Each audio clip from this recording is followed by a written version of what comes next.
सामंत है, चंदेलों के नौकर। अगर मैंने यह विवाह स्वीकार कर लिया तो एक राजा को अपने ही दरबार में इन सामंतों के आगे सिर झुकाना पड़ेगा। यह सोचकर राजा राघव मछ ने अपने ब्राह्मणों को बुलवाया और स्पष्ट आदेश दिया, एक ऐसी विवाह पत्रिका तैयार करो जो कठिन से कठिन शर्तों से भरी हो, ऐसी शर्तें जिन्हें वे बनाकर कभी पूरी ही न कर सकें। राजा के दिए आदेशानुसार ब्राह्मणों ने कठिन से कठिन शर्तों से भरी विवाह पत्रिका तैयार की। ऐसी पत्रिका जिसे किसी भी राजा द्वारा पूरा कर पाना लगभग असंभव था। राजा राघव मछ ने पत्रिका को देखा, सर हिलाया और फिर वो पत्रिका अपने नाई और ब्राह्मणों के हाथों महोबा भिजवाने का आदेश दिया। 7 दिनों की लंबी यात्रा के बाद नाई और ब्राह्मण वह पत्रिका लेकर महोबा पहुंचते हैं। उस दिन राजा परमाल का दरबार भव्य रूप से सजा हुआ था। सभा मंडप में वीर आल्हा, उदल, मलखान, शूल खान, देवा, ब्रह्मजीत और तलहन राय जैसे महाबलशाली योद्धा उस दिन वहां उपस्थित थे। उस समय ऐसी भीषण वीरता की आंधी चली थी जिसका वर्णन करना आज के युग में अत्यंत कठिन है। ये वे वीर थे जो केवल भारतवर्ष ही नहीं, संपूर्ण विश्व को भी अपने चरणों में झुका सकने का सामर्थ्य रखते थे। किंतु दुर्भाग्यवश सूझबूझ की कमी के कारण वे सभी महायोद्धा आपसी कलह की भेंट चढ़ गए। राजा परमाल उस दिन अपने भव्य राज दरबार में उन वीरों के मध्य विराजमान थे और तभी पत्रवाहक नाई और ब्राह्मण राजा राघव मछ द्वारा भेजी गई कठिन शर्तों से भरी विवाह पत्रिका लेकर महोबा के राज दरबार में प्रवेश करते हैं। राजा परमाल ने जब वह पत्रिका नाई के हाथों में देखी तो प्रसन्न हो उठे और मन ही मन सोचने लगे, नैनागढ़ से जरूर विवाह पत्रिका आई है। नाई ने दूर से झुककर हाथ जोड़ते हुए प्रणाम किया और वह पत्रिका राजा परमाल के हाथों में थमा दी। राजा परमाल ने जब पत्रिका पर नैनागढ़ की शाही मुहर लगी देखी तो धेवा से बोले, धेवा, इस पत्रिका को पढ़कर सुनाओ। निश्चय ही यह पत्र राजा राघव मछ नरेश ने हमारे आल्हा के विवाह हेतु ही भेजा है। धेवा की गिनती उस समय के महान ज्योतिषियों में हुआ करती थी। ग्रह नक्षत्रों की स्थिति देखकर वह सटीक भविष्यवाणियां किया करता था। राजा परमाल के आदेश पर धेवा पत्रिका पढ़ना प्रारंभ करता है। महाराज, यह विवाह पत्रिका नैनागढ़ के महाराज राघव मछ की ओर से आई है। इसमें आल्हा के साथ राजकुमारी मछला का विवाह का प्रस्ताव है, परंतु कुछ शर्तों सहित। वे कहते हैं कि विवाह नैनागढ़ की परंपराओं और रीति रिवाजों के अनुसार ही संपन्न होगा, यदि हम उन शर्तों को स्वीकार करें। तब राजा परमाल बोले, पढ़ो ढेबा, क्या शर्तें हैं? ढेबा पत्रिका पढ़ना प्रारंभ करता है। हे राजा परमाल, उनकी पहली शर्त, वर पक्ष की ओर से अपनवारी का नेक देना अनिवार्य होगा। दूसरी शर्त, विवाह के दिन मेरे पुत्र जोगा, भोगा और उनके साथ 1000 सशस्त्र सैनिक महल के द्वार पर उपस्थित होंगे जिनसे युद्ध करना होगा। तीसरी शर्त, 80 गज ऊंचे द्वार पर तोरण लटकाया जाएगा जिसे दूल्हे को मारना होगा। चौथी शर्त, गर्म तेल की कड़ाही में वर को स्नान करना होगा। तभी ढेबा अचानक पत्रिका पढ़ते पढ़ते वहीं ठिठक गया। ढेबा के चेहरे पर चिंता की लकीरें दिखाई देने लगी। तब राजा परमाल बोले, क्या हुआ ढेबा, तुम पत्रिका पढ़ते पढ़ते अचानक थम क्यों गए? प्रत्युत्तर देते हुए ढेबा बोला, महाराज, इसके आगे की भाषा कुछ अभद्र है। किसी राजा के मुख से ऐसा बोलना शोभा नहीं देता। राजा परमाल हंसते हुए बोले, ढेबा, यहाँ सब अपने, तुम निश्चिंत होकर जैसा लिखा है वैसा ही पढ़ो। तब ढेबा बोला, नैनागढ़ के राजा राघव मछ ने लिखा है, यदि आप ये सभी शर्तें पूरी करने में सक्षम हैं तो ठीक है, अन्यथा महोबा नरेश को नैनागढ़ की ओर मुंह उठाकर आने की जरूरत नहीं। वही अपने राज सिंहासन पर जमकर बैठा रहे और अपने चूतरों को गर्म करे। ढेबा की ये बातें जब राजा परमाल ने सुनी तो राजा परमाल का मुंह लटक जाता है। आल्हा ने जब राजा परमाल का उतरा हुआ चेहरा देखा तो समझदारी दिखाते हुए बोला, जहां हमें प्राणों पर संकट दिखाई देता हो महाराज, ऐसे विवाह को छोड़ देना ही उचित है। आल्हा बहुत समझदार था और युद्ध बहुत कम करना चाहता था, लेकिन जब उदल ने ये बातें सुनी तो उदल खड़ा हो गया और आल्हा को ललकारते हुए बोला, भैया आल्हा, जब विवाह करना ही नहीं था तो जयमाला गले में डलवाई ही क्यों? तुमने ऐसा कैसे कह दिया कि विवाह नहीं करूंगा? चाहे प्राण रहे या न रहे, चाहे सारी दुनिया इधर की उधर हो जाए, जयमाला गले में डलवाई है तो उसका परम आपको निभाना ही होगा। और बात सिर्फ आपके विवाह की नहीं है भैया आल्हा, उस भड़वे की हिम्मत कैसे हुई हमारे महाराज परमाल को अपशब्द कहने की? यह सुनकर राजा परमाल स्वयं बोल पड़े, उदल, अगर कुछ गलत कहा गया है तो मुझे कहा गया है, तुम इतना उत्तेजित क्यों हो रहे हो? यह बात जब उदल ने राजा परमाल के मुख से सुनी तो उदल क्रोध से तमतमा उठा और ललकारते हुए राजा परमाल से बोला, कैसी बात करते हो महाराज? आपका जो अपमान हुआ है उसे आप अपने तक ही सीमित मत रखिए। पूरा महोबा आपके नाम की रोटियां खाता है। आपका अपमान महोबा के हर वासी का अपमान है और इस अपमान का जवाब अब उस दुष्ट को अवश्य देना पड़ेगा महाराज। इतने में मलखान भी उठ खड़ा हुआ और बोला, उदल एकदम ठीक कह रहा है महाराज, अब तो महोबा की इज्जत का सवाल है। नैनागढ़ नरेश को इसका प्रत्युत्तर नहीं दिया तो हमारी रजपूती चली जाएगी। उदल के समर्थन में पूरा महोबा उठ खड़ा हुआ। जब राजा परमाल ने उदल के पक्ष में अपार जन समर्थन देखा तो उन्हें भी विवश होकर नैनागढ़ जाने की अनुमति देनी पड़ी और मन ही मन विचार करने लगे, मुझे स्वयं नैनागढ़ जाना होगा, जहाँ 2 बोलों से बात बन सकती है वहाँ यह उदल तलवार भांजने पहुँच जाता है। यदि मैं साथ नहीं गया तो यह लड़ाईखोर उदल वहाँ जरूर कोई नई राड खड़ी करवा देगा। राजा परमाल ने घोषणा करते हुए कहा, मैं स्वयं चलूंगा नैनागढ़। जाओ मलखान, सेना को सजाओ। राजा परमाल का आदेश मिलते ही उदल ने प्रत्युत्तर में एक पत्रिका लिखी और नाई के हाथों में देते हुए कहा, कह देना अपने राजा राघव मच्छ नरेश से हम बारात लेकर आ रहे हैं। तुम्हारी गांड में जितना गुदा भरा है उतना जोर लगा लेना। चाहो तो समस्त 52 गढ़ों के राजाओं को भी अपनी तरफ मिला लेना।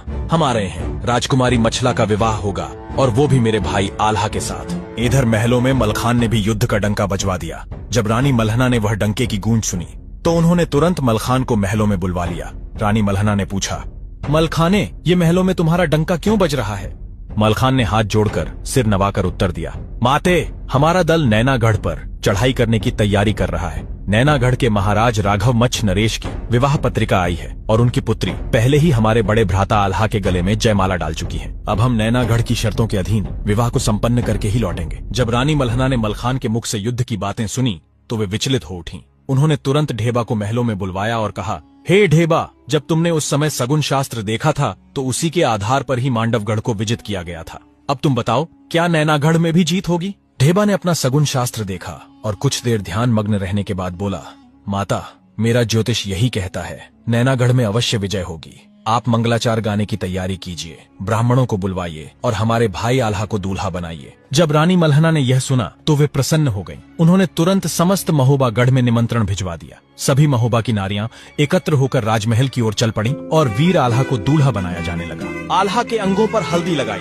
केसर के जल से स्नान कराया गया, हाथों में कांकण डोरा बांध दिया गया और स्त्रियां मंगल गीत गाने लगी। आल्हा दूल्हा बना दिया गया और इस प्रकार वीर आल्हा कुआं विभावन की रस्म निभाने के लिए पहुंच जाते हैं। क्या होता है कुआं विभावन? कुआं विभावन एक लोक परंपरा रस्म है जो विशेष रूप से राजस्थान और बुंदेलखंड के आसपास के इलाकों में की जाती है। बारात रवाना होने से पहले दूल्हा अपनी माता और परिवार की स्त्रियों के साथ कुएं पर जाता है। दूल्हे की माता कुएं में कूदने की रस्म निभाती है, लेकिन दूल्हा बना पुत्र उन्हें कूदने से पहले ही बचा लेता है। कुछ क्षेत्रों में माता दूल्हा बने पुत्र को बारात रवाना होने से पहले अपना दूध पिलाती है और जहर का लोटा पीने की रस्म निभाती है, जिसे पुत्र द्वारा नीचे गिरा दिया जाता है। आल्हा की जननी देवलदे थीं, परंतु रानी मल्हना, जिन्होंने आल्हा को अपने पुत्र से भी बढ़कर स्नेह दिया था, माता देवलदे के आग्रह पर कुआं विभावन की रस्म निभाने के लिए आगे बढ़ती है। रानी मल्हना अपने पांव कुएं में लटका देती हैं। तभी दूल्हा बना आल्हा दौड़कर रानी मल्हना को अपनी गोद में उठा लेता है।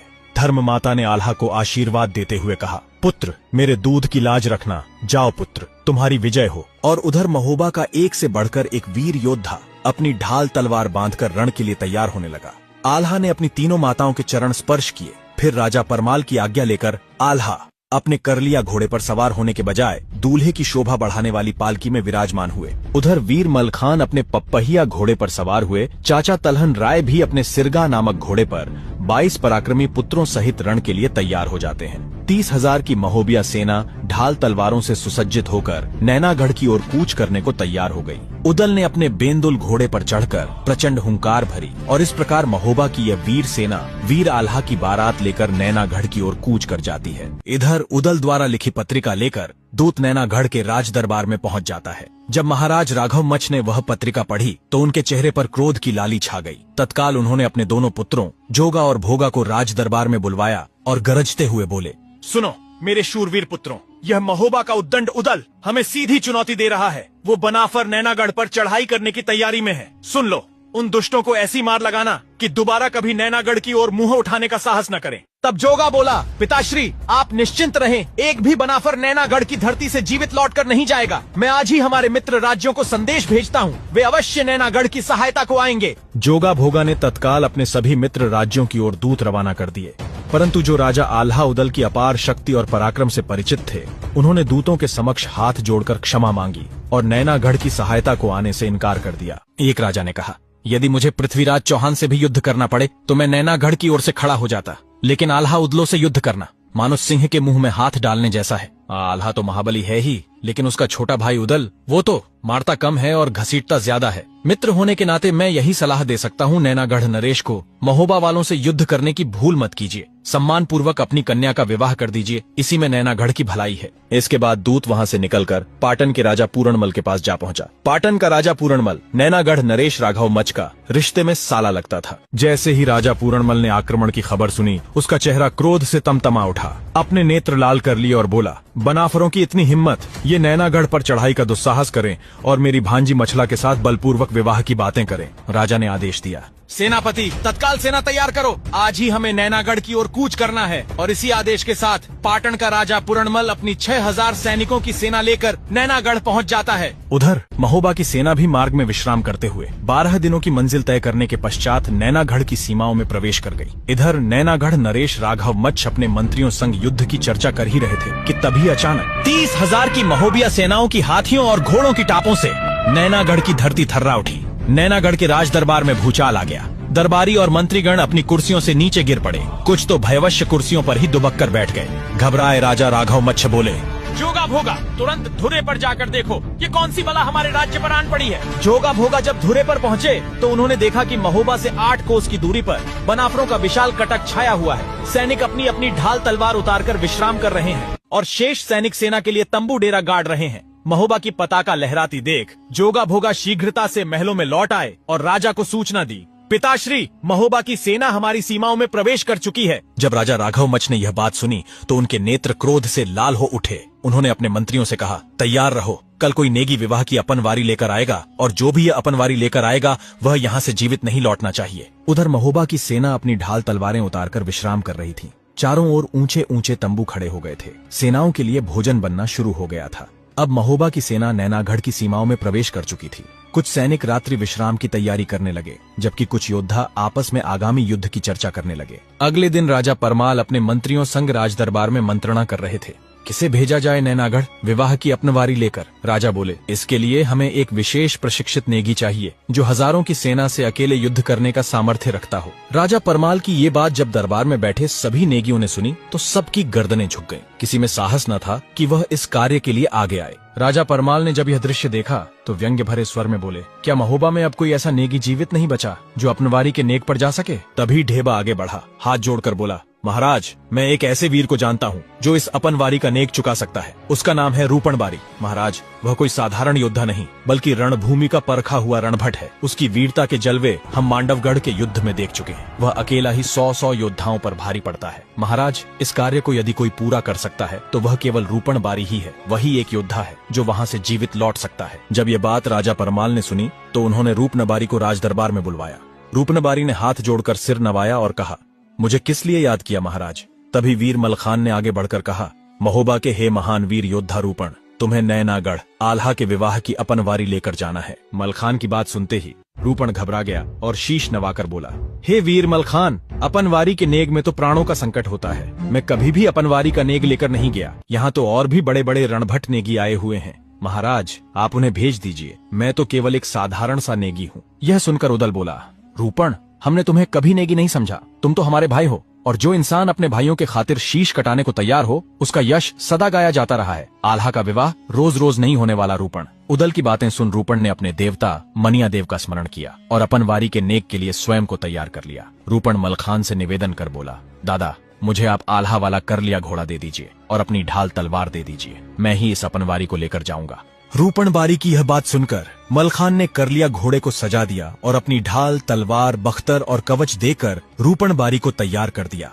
रूपणबारी सज धज कर महोबा की ओर से अपनवारी लेकर 4 घड़ी की यात्रा तय करने के बाद नैनागढ़ पहुंच जाता है। द्वारपाल ने जब रूपणबारी को देखा तो ऊंची आवाज में हाक लगाई, कहां से आया है तू और कहां जा रहा है।